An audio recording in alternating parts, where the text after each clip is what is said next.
Donald Trump takes office in less than 10 days, and so you would think that Democrats would be getting their game faces on, they'd be prepping to be a solid opposition, but instead, the opposite is true. They're floundering, and then you've got Republicans who are getting it together. Ron DeSantis, he has not been in the news very much lately, but if you ever want someone to defend conservatives and toast the mainstream media, he's your guy. And he was with a group of Republican governors. He went in on a reporter and called them out for their crazy bias toward Gavin Newsom in California with all the wildfires. Here's what he said. The president-elect or a president to be criticizing. Is it appropriate for people in your industry to try to create division and to try to create narratives anytime these things happen? Now, you're not as interested in doing that because Newsom is a D. If Newsom was a Republican, you guys would you would have him nailed to the wall for what they're doing over there. And I know we've dealt with it. We just assume in Florida, anytime something happens, it's going to be politicized by the media. So you guys sitting in judgment of Donald Trump, I mean, excuse me, I think your track record of politicizing these things is very, very bad. Okay, last question. Newsom should resign and that the wildfires are all his fault. So do you agree with those comments? I remember when we had the Surfside Tower collapse, I had people from the Washington Post trying to blame me for it immediately without having any facts or anything. Oh, he didn't declare a state of emergency. First of all, state of emergency doesn't mean you can't respond.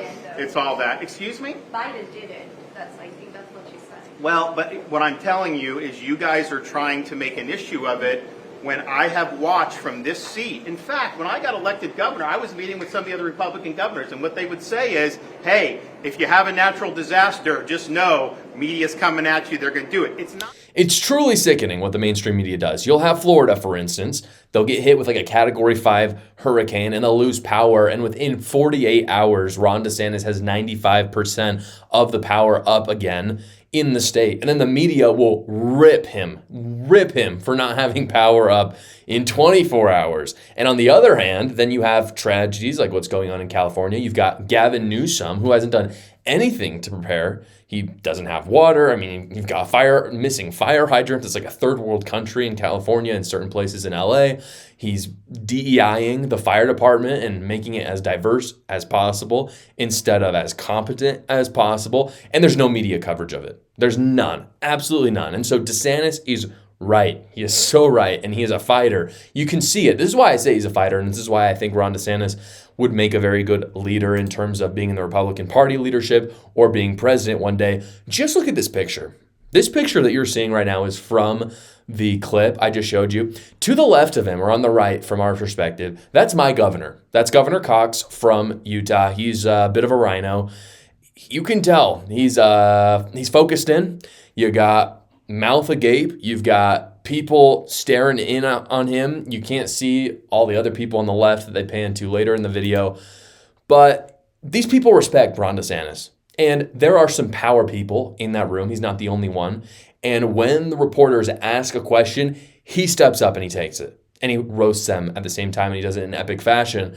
And so I think just looking at this video and that picture specifically, you can tell Ron DeSantis is a leader. He fights for conservatives. He fights for the Republican Party. I think he would make a fantastic leader as president. I've talked about it a lot. Gavin Newsom, for his part, has been responding to local reporters in California with the fire by lying to them about making important phone calls, and he gets caught red-handed. Here's that video. Governor, you got a second?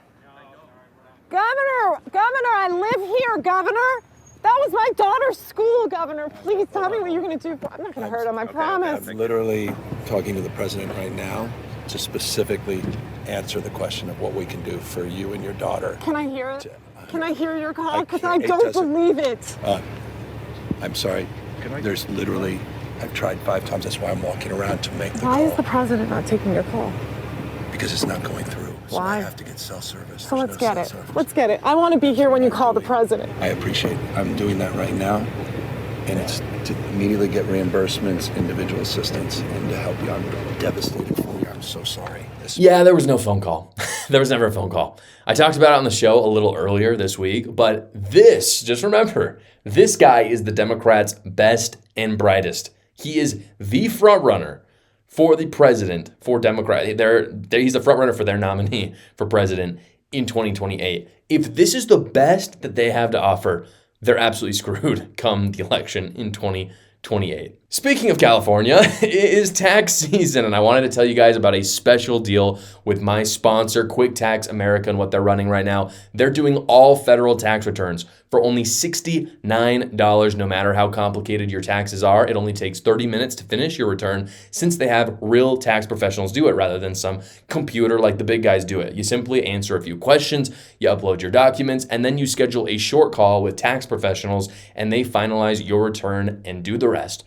Go check them out today at quicktaxamerica.com as soon as you have your tax documents so that you can get your best return. So Americans are officially done with woke crap. The culture wars are being won by conservatives. You are seeing it in real time. The reason why I say that is because of something that happened yesterday. So Notre Dame beat Penn State in the college football semifinals. It was a very close game. At the end of the game, Marcus Freeman, the head coach of Notre Dame, was asked about what it meant to him that he would be the first black coach in the college football playoff finals in history. And listen to his great response. Because you are the first black head coach to go to a national championship game in college football. Congratulations. Just hearing that response alone, how much does this mean to you? You know, I've said this before. I don't ever want to take attention away from the team. It is an honor, and I hope all coaches, minorities, black, Asian, white, it doesn't matter, great people continue to get opportunities to lead young men like this. But this ain't about me, this is about us. In other words, Marcus Freeman is saying, my team just went undefeated, except for a little hiccup that happened at the beginning of the season against Northern Illinois, but we don't talk about that. They essentially almost went undefeated, and they're going to the national championship, and they could win for the first time since 1988. It's a massive athletic feat. It's awesome. I love college football, if you didn't know this about me. And the first question as a reporter that you ask him is, how do you feel about being black? Really? It's honestly so rude. Like, that's the first thing you ask, and what he says is absolutely right. To go to the college football championship is a massive feat. It's a massive achievement. And so it has nothing to do with skin color, and it has everything to do with what they have done as a team. They have worked together. They've been cohesive. In other words, it's not about diversity. It's about unity. It's not, I can't say that enough. And this is what progressives do not understand. It had nothing to do with the diversity of the team. It's because they were one. They were unified. And I cannot think of a better microcosm as football for the United States as a whole. This is a philosophy, the philosophy that I kind of just outlined. It's a philosophy that leftists cannot stand. And Marcus Freeman's philosophy is America's philosophy. We don't care what your race is. We don't care what you look like. Let's just work as a nation. Let's be unified under some common goals. I'm assuming, I don't know, I'm not an insider at Notre Dame.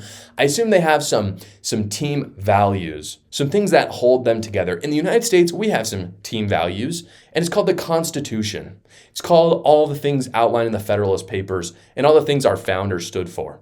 And what progressives hate are those things.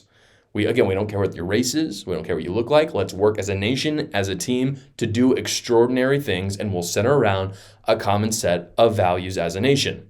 Let's hold each other to a higher standard and see what we can do. And the left hates that. It is completely contrary to their philosophy, because at the end of the day, it rejects Marxism and embraces meritocracy. My book, A New Cult, it's up on the bookshelf right now, is actually on sale right now at Amazon. It's only $9.99, or if you have a Kindle subscription, it's actually free to you, so go check it out. The link is in the description below. I really enjoyed writing it.